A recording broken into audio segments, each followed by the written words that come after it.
So, Buzz, do you arrive prepared tonight? I know what the scores were. That helps. Any idea with the votes? Yeah, I've got them done too.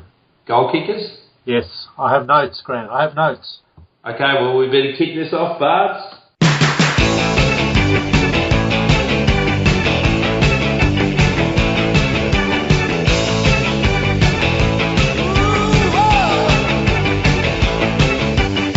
All right, mate. Hawthorn 24-11, 155, defeating the helpless D's 7-8-50. At this point in time, I might just say I think Alan Forsyth won nearest to the pin, or was nearest to the pin on 92. It was a bit of a blowout, wasn't it? Adam, you were there. Was it worth staying after three-quarter time? That's a loaded question. I was there until the end, but it wasn't much of a game in reality. Although I felt sort of during the week, even though I sort of tipped them by a fairly meagre 38 points, had they wanted to rip Melbourne apart, they were always going to. And pretty even contribution across the board, and they just outclassed them. Let's be honest, what do we all think when Melbourne hit the first two? I still thought Hawthorn would win comfortably. I was a little nervous. Jeez, doesn't take much to get you all jittery these days. Well, we'd lost the GWS a week before. Yeah, but they've pushed us in the past. Melbourne haven't pushed us in the past. In fact, when was the last time Melbourne beat us? I think that's 12 in a row. 2007, I think. Geez, come prepared tonight, Adam. He's talking for you.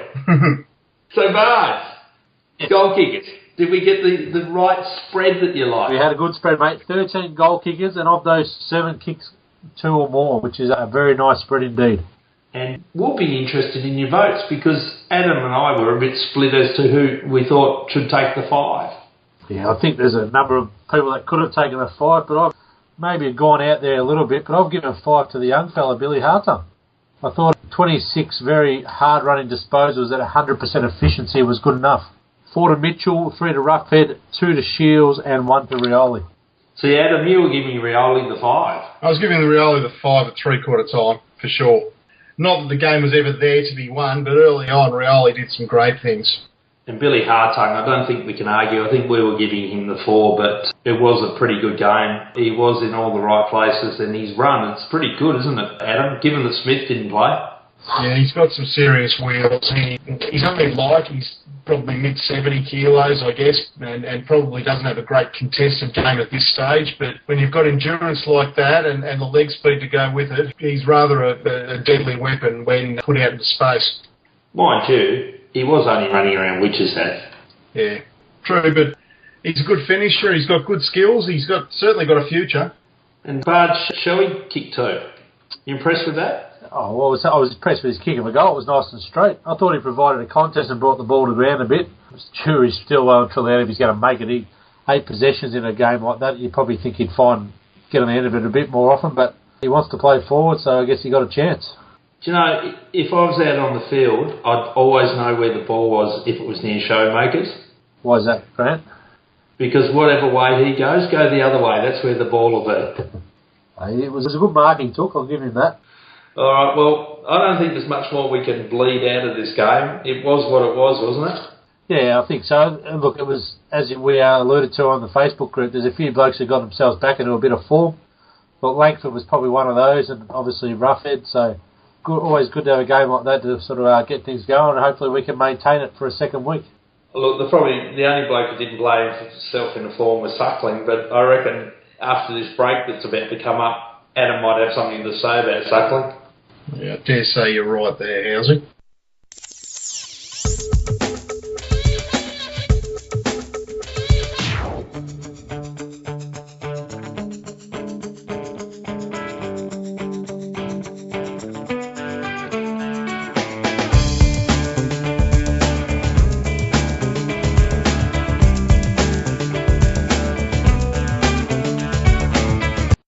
All right. Who's going first? Who's got a whack? Who's got a blast? Do we do this in alphabetical order? Do we go with the blast? It's all for Adam today. It's all for Adam. As alluded to, Matthew Suckling.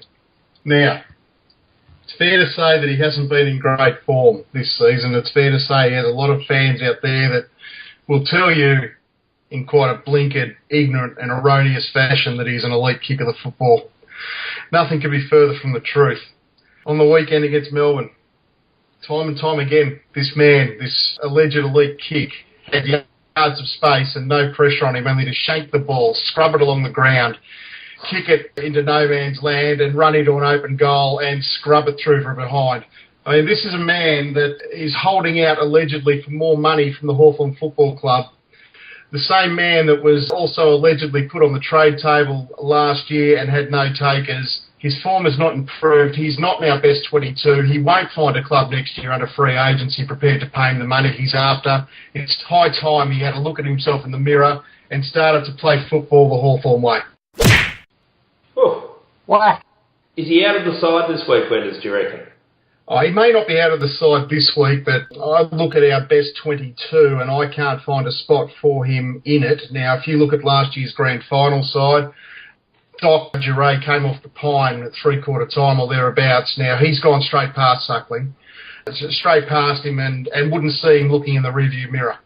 The other guy that I think has got to get games into him is Litherland. He looked a little rusty on the weekend, to be fair, but he's just going to improve with more football. He has more weapons and brings a lot more to the table than Suckling. And I just cannot find a spot in our best 22 for a guy whose elite kicking or alleged elite kicking has deserted him. So you don't reckon even Brisbane should even invest in him? What is he? He's going to be 27, 28. He doesn't. I don't think he has a whole lot of currency, to be honest. He valorises, he plays like a millionaire, he's afraid of the contested footy, and if his kicking's not on, as it hasn't been, I don't know what he actually brings to the table. He chops it up more than he hits his targets. All right, well, Showy last week, Suckling this week. Mind you, it was a bit of Suckling as well. Hey, a couple of things that I want to bring up. It's funny, where does you try and turn off from the crowd, because there's a couple of individuals in the crowd that really, to be honest, piss you off. There's no other way of putting it. Yeah, there is a city behind us. Now, a couple of funny things got said in the crowd this week. The first one, and it is a bit funny, was the two blokes behind us seemed to have brought some other people, and the lady they brought was offering around falafel wraps. Did you get that? Did you hear that? I missed that. You missed that one. No, because you had the headphones in. Charging $4. No, she wasn't charging $4, but she got a bake from the blokes and said, "Who brings healthy food like falafel wraps to the football? You buy chips." That wasn't the funny one, and to be honest, I thought about this other comment over the last couple of days, and I want to have a chat about it, because it was 20 years ago funny. But actually, when you think about it, it wasn't that funny at all, given that we're sponsors of the Beyond Blue Cup. And it was your favourite old lady. That old bat. Yeah, she just says the most stupid things. And Melbourne started booing Frawley. And do you remember the call that I pointed out to you, where she yelled out, "You better not do that when you play Geelong"? And clearly she was referring to a certain individual. And I thought about that, and I thought, 20 years ago that would have been funny, but really? Well, it's a bit funny. So, Adam, I understand now why you actually put in your headphones. And all this time was because you thought I didn't want to talk to you. Yeah, well, I have been paranoid for the last 5 or 6 years, but anyway, we'll move on. I think your old friend up the back, she needs to move on and get into the 21st century. That's all I can say. Speaking of the crowd, was there any truth in the rumour that Melbourne went booing Frawley, but they were just referring to him still as number 12? Ooh, number 12. Hey, talking about crowds, I've got some numbers on crowds for you. Work with me on these numbers. 45,000. That's roughly about Carlton's membership base right now. Yes. Now, 16,000 went to Etihad Stadium. Where do you think the other 29,000 were? At the bar. Well, I was watching the A-League final on Sunday, and it was 29,000. Oh, geez. Ooh, scary. And that's Twilight Zone stuff, Howsy.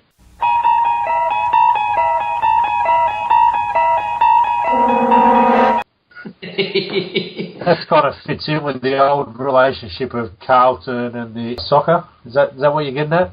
Yeah, well, I've heard rumours that there's a lot of Carlton supporters saying, I don't care how Carlton's going, Melbourne Victory are winning. I further thought about this whole Carlton connection and thought to myself, all the furore about AFL not wanting to give up Etihad Stadium or the MCG for the final, well, Carlton should have been quite happy to swap, and maybe the A-League could have actually played the game on Saturday night, and they could have played at Etihad Stadium, and Carlton could have gone and played at the Rectangle Stadium, because as far as Carlton's concerned, they don't need pockets anymore because they've got no Eddie Betts to run out one way, they've got no Jared Waite to run out the other. And it probably would have saved poor Frank Lowy from slipping over. They did have a team in the National Soccer League a few years back, Carlton. Yep, they brought us Mark Bresciano. That'd be Marco Bresciano these days. He had a name change mid-career. Was that to improve his chances of getting a game in Europe? I think so. All right, well, on that mixed match of things, we will take a break and we'll come back and talk this week's game.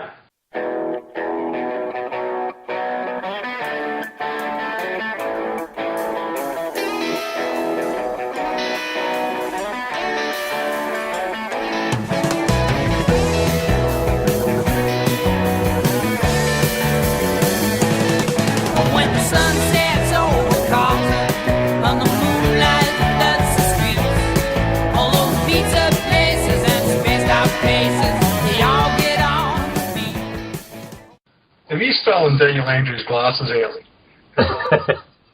No. I've stolen Virgil's from Thunderbirds. There you go. 5, 4, 3, 2, 1. Thunderbirds are go. Well, we're back, and this week's game, gentlemen. Round 8, Sydney Swans, Saturday, 7:20. Are they consistent with any times on a Saturday night? MCG, $4 shop. We're back there. Going to upsize the chips this week, Adam? No. $4, they just buy 2 buckets. You should read the credits like your wife. No. I sit through this crap once a week with you blokes. I don't want to sit through it again. That's good. That gives me editorial rights at the end of it. Yeah. Liberties, I would call it. Not rights, liberties. Well, Adam, what do you think? You reckon this one's going to be a cracker? I think that's what you said to me before Bars came online. Well, you'd think so, wouldn't you? Last year's grand finalists, Sydney in reasonably good form, Hawthorn in patchy form. My concern is coming off a soft kill. They'll get the wake-up call pretty early this week, I would think. There won't be any witches' hats. Well, actually, no, that's not true. Wedders playing, isn't he? So there is at least one witches hat in the Swans side. But in all seriousness, they want to be switched on early because the Swans have a midfield that I still don't believe is the equal of Hawthorn's, but certainly it's a hell of a lot better than what we saw Melbourne turn out with on the weekend. Well, Bards, the Swans will be out for revenge, won't they? After the way we towed them up in the grand final. Look, mate, I'd imagine so. I don't think form comes into it too much because obviously both teams are going to try to get up for this game, but the interesting stat I did notice was that Melbourne's score they kicked against us on the weekend was exactly what they kicked against Sydney the week before.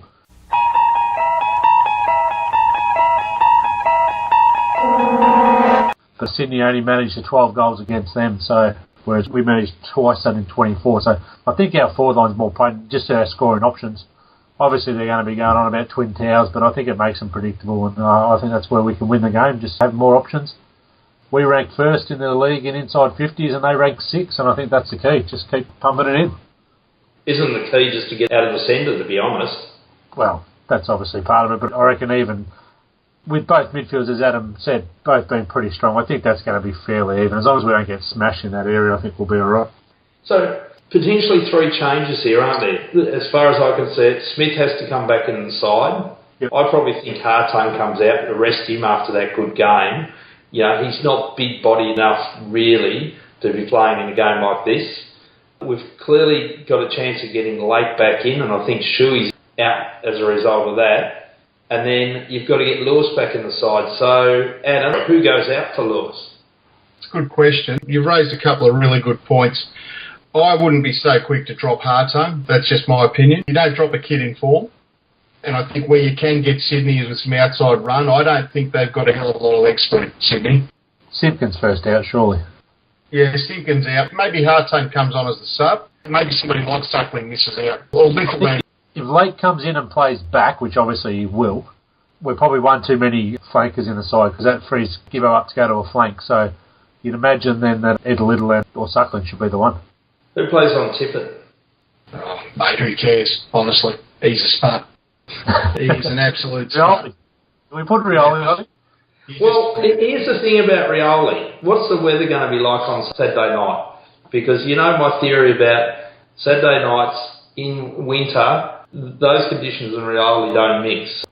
Well, to be fair, Rioli looks probably fitter this year than he has in quite a while, and there's been absolutely no sign that his hamstrings are, playing up on him. I think it's 100-to-1 shot that they would be resting Rioli. So this week, Adam, I'm looking at Jetta to have a blinder, Tippett to kick 5, and Rioli's hamstring to go based on everything you've told me. And if all of those three things happen, I will walk naked up Burke Street. All right. The great thing about iPhones now is that you can actually record that, so we'll keep you doing your word. Tippett won't kick 5. How many times he kicked 5 in a game, that bloke? Come on, Mr. Statsman, aren't you prepared tonight? I'll get that for you, don't worry. Jetta, well, I don't know, he may play well. I don't know if he'll play a blinder. And well, Rioli's hamstring could go. I retract that statement. I'll walk up Burke Street semi-naked. Can you tell us what semi-naked involves? Nobody wants to see that, so you want to be praying that Hawthorn do well. Yeah, you know Gabby Greco, that's for sure. Oh, charming. How's it? It's nice. All right, well, we better get into nearest to the pin. Bards. 4! I think it will be a little close, but I'm going to go with 27 points. Adam, nearest to the pin. 4! 43 points. Oh, confident. And my nearest to the pin? 4! 17. So, gentlemen, be a unique thing. All three of us at one game this season. Looking forward to it. So, go Hawks. Hawks. Go Hawks.